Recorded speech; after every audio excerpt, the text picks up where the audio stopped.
Hello साथियों, आप लोग का बहुत बहुत स्वागत है मंत्रा ट्यूटोरियल ऑनलाइन प्लेटफॉर्म में। चलिए साथियों, हम लोग इंग्लिश पेडागॉजी का क्वेश्चन देख रहे थे। उसके बाद हमने सबसे पहला टॉपिक इंग्लिश से related, English pedagogy related learning language और लैंग्वेज एक्विजिशन, हाँ, लैंग्वेज लर्निंग और लैंग्वेज एक्विजिशन हमने स्टार्ट किया था। Language acquisition and language learning,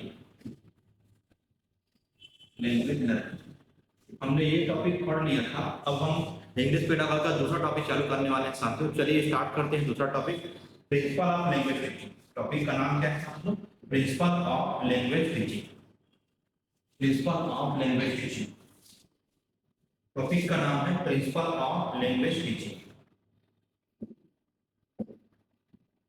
important topic है principle of language teaching. Principle of language teaching, principle of language teaching, ये topic का heading है साथियों, है ना? Principle of language teaching. अब प्रिंसिपल ऑफ लैंग्वेज टीचिंग होता क्या है ना? ये इंपॉर्टेंट क्यों है, इसको हम लोग जानेंगे। तो प्रिंसिपल ऑफ लैंग्वेज टीचिंग क्या होता है? मतलब जो भी लैंग्वेज होता है, लैंग्वेज जो है एक कॉम्प्लेक्स सिस्टम होता है जिसको टीच कराना हमको पड़ता है, डिफिकल्ट टास्क होता है। While teaching a teacher it has to keep in the mind aim objective of the subject. हमको क्या करना पड़ेगा? देखो, कोई भी सब्जेक्ट को, जैसे लैंग्वेज को हमको क्या कराना है? लैंग्वेज को क्या कराना है? टीचिंग कराना है। लैंग्वेज को टीचिंग कराना है, लैंग्वेज को पढ़ाना है। हमको क्या माइंड में ठीक रखना पड़ेगा? माइंड्स में हमको क्या चीज याद रखनी पड़ेगी? Minds in objective and AIIMS of subject, AIIMS of subject. हमको साथियों ऑब्जेक्टिव और उद्देश्य और उसका लक्ष्य हमको क्या करना पड़ेगा? वस्तु, विषय वस्तु का उद्देश्य और लक्ष्य, है ना? ऑब्जेक्टिव मतलब उद्देश्य, एम मतलब लक्ष्य, है ना? तो ये दोनों चीजें हमको ध्यान में रखकर क्या करना पड़ेगा? टीचिंग कराना पड़ेगा। दोनों चीजों को हमको ध्यान में रखकर क्या करना पड़ेगा? टीचिंग कराना पड़ेगा। तो इसी के लिए प्रिंसिपल बनाया गया है। इसी के लिए क्या बनाया गया? प्रिंसिपल बनाया गया है, जिस प्रिंसिपल को हम फॉलो करते हुए टीचिंग कराना पड़ता है। तो देखिए, सबसे पहला हमारा जो प्रिंसिपल ऑफ लैंग्वेज टीचिंग का पॉइंट है उसको हम लोग लिखेंगे। सबसे पहला पॉइंट है प्रिंसिपल ऑफ लैंग्वेज टीचिंग में, सबसे पहला पॉइंट है theory of motivation and interest. पहला पॉइंट है theory of motivation and interest. Theory of motivation and interest, theory of motivation and interest. इसका मतलब क्या होता है? ये सबसे पहला प्रिंसिपल है, ये सबसे पहला प्रिंसिपल है लैंग्वेज टीचिंग का, है ना? Theory of motivation and interest मतलब हमको क्या करना चाहिए? टेक्स्ट बुक को ऐसे सेलेक्ट करना चाहिए जो पढ़ने में रुचिकर हो, इंटरेस्टिंग हो, जो स्टूडेंट से कौशल से रिलेटेड हो, एप्टीट्यूड से रिलेटेड हो। ऐसे हमको टीचिंग मटेरियल का शामिल करना चाहिए। देखो, इसमें हमको क्या करना चाहिए? Text book should be, text book, इसका इंपॉर्टेंट टर्म है, text book should be selected, should be selected, text book should be selected according to interest, according to interest and aptitude of the student। ये हमको ध्यान में रखना पड़ेगा, है ना? मतलब हम जो भी टेक्स्ट बुक हम सेलेक्ट करते हैं पढ़ाने के लिए, टीचिंग के लिए, उसको क्या करना चाहिए? According to, select according to interest, मतलब बच्चों की रुचि के अनुसार, इसके अनुसार साथ में रुचि के अनुसार, और उसके एप्टीट्यूड के अनुसार, मतलब उसके कौशल के अनुसार, उसकी योग्यता के अनुसार, कौशल या इसी को बोलते हैं योग्यता। तो बच्चों की योग्यता और उसके रुचि के अनुसार हमको क्या करना पड़ेगा? टीचिंग मटेरियल को सेलेक्ट करना पड़ेगा। ये कहलाता है theory of motivation and interest. जैसे एग्जांपल हम इसमें टीचिंग के लिए क्या यूज कर सकते हैं? बच्चों के लिए टीचिंग के लिए हम जैसे कार्ड हो गया ना, कार्ड्स हो गया, चार्ट हो गया, कार्ड है, चार्ट के माध्यम से, टेबल के माध्यम से, sketches, picture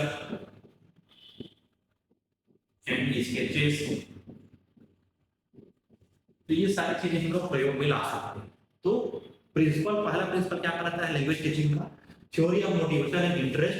text book should be selected according to interest and aptitude of the student. मतलब बच्चों की रुचि और उनके इंटरेस्ट और उनके कौशल को जानकर, उनके ज्ञान को जानकर, उनकी क्षमता को जानकर हमको सेलेक्ट करना पड़ेगा। ये पहला प्रिंसिपल होता है। दूसरा प्रिंसिपल है थ्योरी ऑफ इमिटेशन, मतलब हमको उसको दोहराना है, बार बार अनुकरण करना है बच्चों को। Theory of imitation, theory of imitation. दूसरा प्रिंसिपल कहता है थ्योरी ऑफ इमिटेशन। इमिटेशन का मतलब होता है अनुकरण करना, अनुकरण या दोहराव। मतलब तुम जो बोलोगे उसको बच्चा जो है क्या करेगा, दोहराएगा। तो इस पद्धति से भी बच्चा जल्दी सीखता है, मतलब ज्यादा मात्रा में उसको प्रैक्टिस कराना है।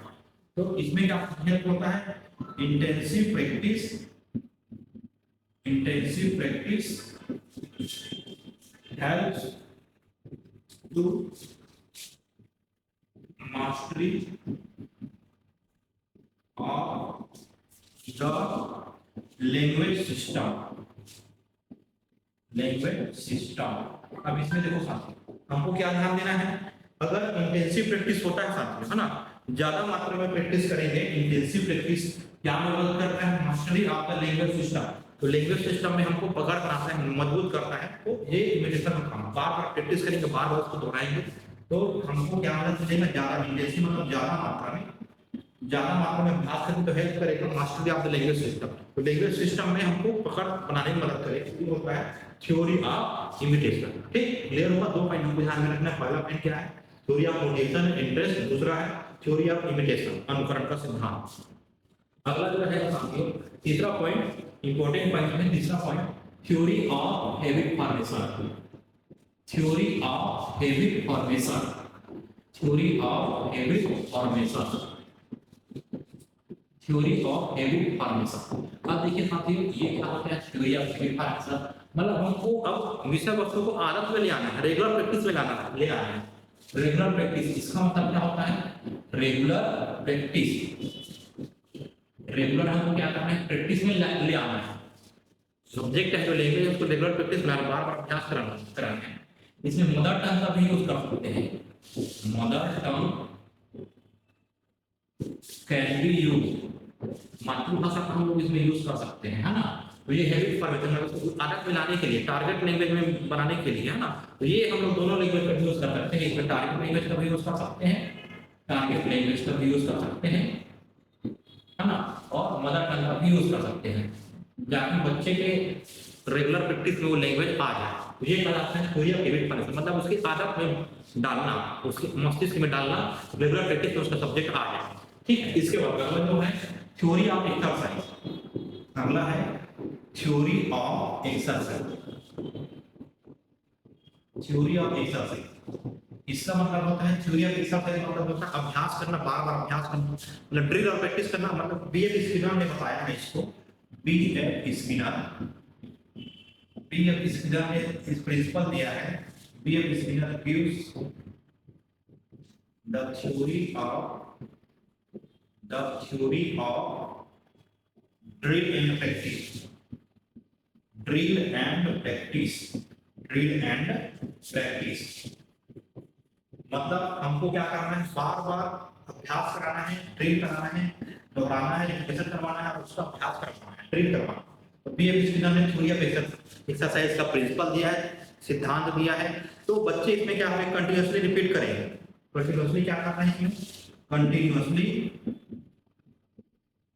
कंटिन्यूअसली रिपीटेशन करना है, कंटिन्यूअसली क्या कराना है, रिपीटेशन कराना पड़ेगा, हमको रिपीट कराना पड़ेगा जो भी चीज बता रहे हैं उसको। ड्रिल कराना है, प्रैक्टिस कराना है, ड्रिल कराना है, प्रैक्टिस कराना है, रिपीट करवाना है। तो ये कंटिन्यूअसली इस चीज को हमको कराना पड़ेगा बच्चों को, ताकि उसके एक्सरसाइज, ये सिद्धांत कहता है ड्रिल और प्रैक्टिस याद रखना। ड्रिल और प्रैक्टिस एक इंपॉर्टेंट वर्ड है, ड्रिल और प्रैक्टिस को याद रखना। ड्रिल और प्रैक्टिस क्या है साथियों, एक्सरसाइज का सिद्धांत के अंतर्गत ड्रिल और प्रैक्टिस के बारे में किन्होंने बताया, तो बीएफ स्किनर को हमको याद रखना पड़ेगा। इसके लिए अब देखो, ये रेगुलर प्रैक्टिस करवाना है तो उसमें हमको एक थोड़ा सा गैप भी रखना पड़ेगा, इंटरवल रखना पड़ेगा। Proper interval should be done, proper interval should be done, देखो इसमें हमको क्या करना पड़ेगा साथियों, proper interval should be done, मतलब हमको प्रॉपर इंटरवल भी होना चाहिए। क्या होना चाहिए? प्रॉपर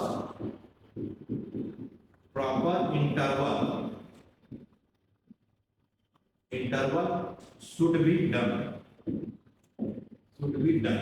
मतलब गैप होना चाहिए। मतलब क्या है? गैप होना चाहिए। मतलब जो भी रिपीटेशन करवा रहे हैं, दोहराव करा रहे हैं, ड्रिल और प्रैक्टिस करवा रहे हैं, उसमें एक समय पीरियड लेके, टाइम पीरियड लेके हमको क्या कराना पड़ेगा? प्रॉपर इंटरवल हमको कराना पड़ेगा। इंटरवल मतलब होता है गैप होना, गैप, समय का गैप होना इंटरवल कहलाता है। ठीक, इंटरवल। ठीक, चलो अगला बढ़ते हैं।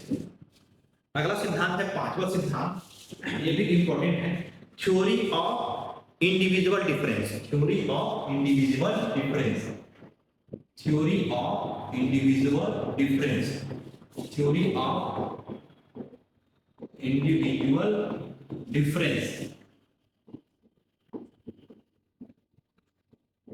Theory of individual difference. अब इंडिविजुअल डिफरेंस क्या होता है साथियों? देखो इंडिविजुअल मतलब होता है सब बच्चों में अलग अलग क्षमता होती है। Every child has unique and different from other. इसमें इसका मतलब है every child has unique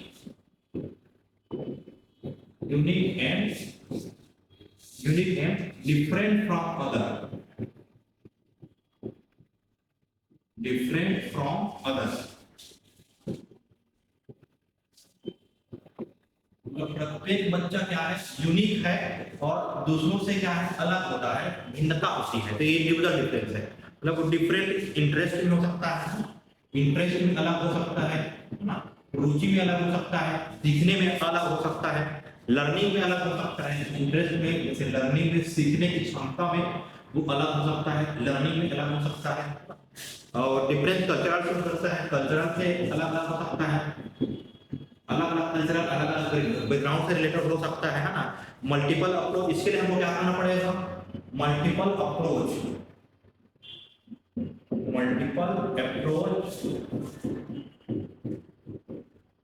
to teach the student. इसके लिए हमको क्या करना पड़ेगा? मल्टीपल अप्रोच कराने पड़ेंगे, बहुत सारे तरीके अपनाने पड़ेंगे, अलग अलग तरीके अपनाने पड़ेंगे, अप्रोच लगाने पड़ेंगे, जिससे बच्चे को हम लोग सिखा सके। मतलब इंडिविजुअल डिफरेंट, मतलब हर बच्चा जो है अलग अलग बैकग्राउंड से होता है, अलग अलग कल्चर से रिलेटेड होता है, अलग अलग लर्निंग कैपेबिलिटी का होता है। उसके लिए हमको क्या करना पड़ेगा? मल्टीपल अप्रोच कराना पड़ेगा, टीच कराने के लिए, पढ़ाने के लिए। तो ये क्या बना देगा? मल्टीपल अप्रोच बच्चों के लर्निंग को मीनिंगफुल बनाएगा। मल्टीपल अप्रोच से क्या फायदा होगा? इसका फायदा क्या होगा? इसका बेनिफिट क्या होगा? बेनिफिट क्या होगा? इसका बेनिफिट होगा बच्चे को हम मीनिंगफुल तरीके से स्टडी करा सकते हैं।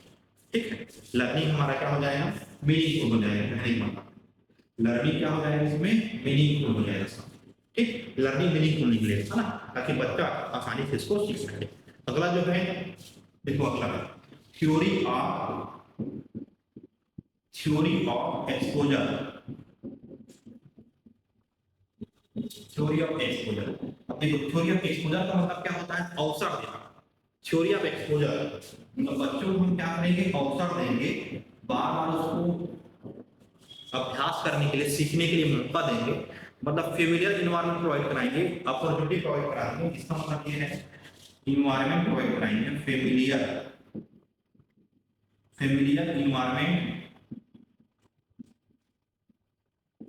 इन्वायरमेंट प्रोवाइड कराएंगे बच्चों को, फेमिलियर इन्वायरमेंट प्रोवाइड कराएंगे। उसके अलावा उसको अवसर देंगे, मैक्सिमम अपॉर्चुनिटी,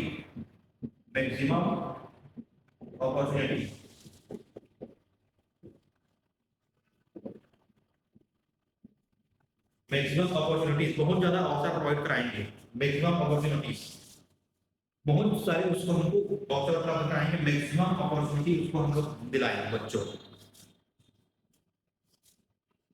मैक्सिमम अपॉर्चुनिटीज। ठीक है, तो फेमिलियर इन्वायरमेंट प्रोवाइड कराएंगे। उसके अलावा बहुत सारे हम उसको अवसर प्रोवाइड कराएंगे, किसके लिए? लिसन और स्पीक, बोलने के लिए और स्पीक के लिए, बोलने और सुनने के लिए बहुत ज्यादा बच्चों को क्या कराएंगे साथियों? अवसर उपलब्ध कराएंगे। ठीक है, बच्चों को बोलने और सुनने के लिए क्या कराएंगे साथियों? अवसर उपलब्ध कराएंगे। देखिए मैक्सिमम अवसर, अपॉर्चुनिटी, इसको याद रखना, अपॉर्चुनिटी,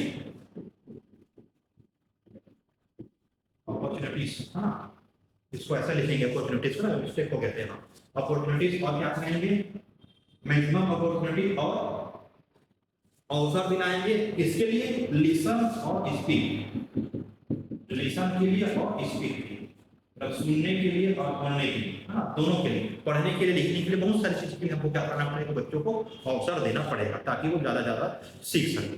हम इसके लिए ऑडियो विजुअल एड हो गया और बहुत सारे तरीके हैं, डिस्प्ले चार्ट है, ये सारी चीजों के माध्यम से हम उसको क्या कर सकते हैं, बच्चों को अवसर दे सकते हैं। ठीक, चलिए क्लियर हुआ यहाँ तक के, चलो आगे बढ़ते हैं। नेक्स्ट है थ्योरी ऑफ एक्सपोजर हो गया, उसके बाद थ्योरी ऑफ ओरल अप्रोच, अगला जो है हमारा है theory of oral approach, theory of oral approach, oral approach,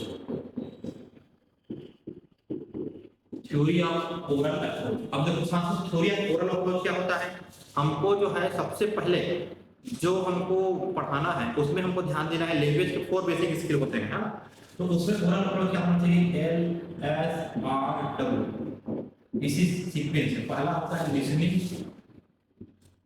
दूसरा होता है स्पीकिंग, तीसरा होता है रीडिंग और चौथा होता है राइटिंग। तो ये स्किल बच्चों में हमको डेवलप कराना पड़ेगा। पहले सबसे पहले हमको क्या करना पड़ेगा, बच्चों को सुनने की क्षमता को डेवलप करनी पड़ेगी, फिर उसको बोलने का अवसर देना है, फिर उसको पढ़ाना है। तो ये थ्योरी ऑफ ओरल अप्रोच होता है। तो ये सारी चीजें हमको होना चाहिए, ये ध्यान में रखेंगे तो बच्चा जो है सीखने में उसको आसानी होगा। ये प्रिंसिपल होता है। उसके अलावा प्रिंसिपल ऑफ मदर टंग, अगला जो लिख सकते हैं principle of mother tongue, principle of mother टंग, ठीक है sir, principle of mother tongue. Mother tongue का प्रिंसिपल हम भी ध्यान में रख सकते हैं, बच्चों को मातृभाषा का यूज कर सकते हैं, है ना, use of mother tongue, use of mother टंग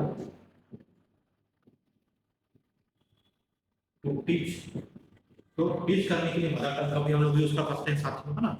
अगला जो पॉइंट हम लोग ले सकते हैं theory of selection and gradation, theory of selection and gradation, theory of selection and gradation,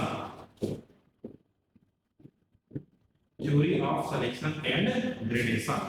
देखो अब थ्योरी ऑफ सिलेक्शन और ग्रेडेशन क्या होता है, देखिए हमको जो पढ़ाना है, जो विषय वस्तु लेना है, जो टॉपिक लेना है वो लर्नेबिलिटी हो, लर्नेबिलिटी मतलब लर्नेबिलिटी का मतलब क्या होता है, जो सीखने में आसान, सीखने में आसान, मतलब बच्चों को जो सीखने और सिखाने में आसान हो, है ना, आसान हो, उसको उनको क्या करना है, पहले ध्यान देना है। ठीक है, जो सीखने में आसान हो साथियों उसको पहले ध्यान देना है। ठीक है, ठीक है, सीखने में आसान को लर्नेबिलिटी बोलेंगे। जो टीचेबिलिटी है ना, टीचेबिलिटी जो पढ़ाने में भी आसान है,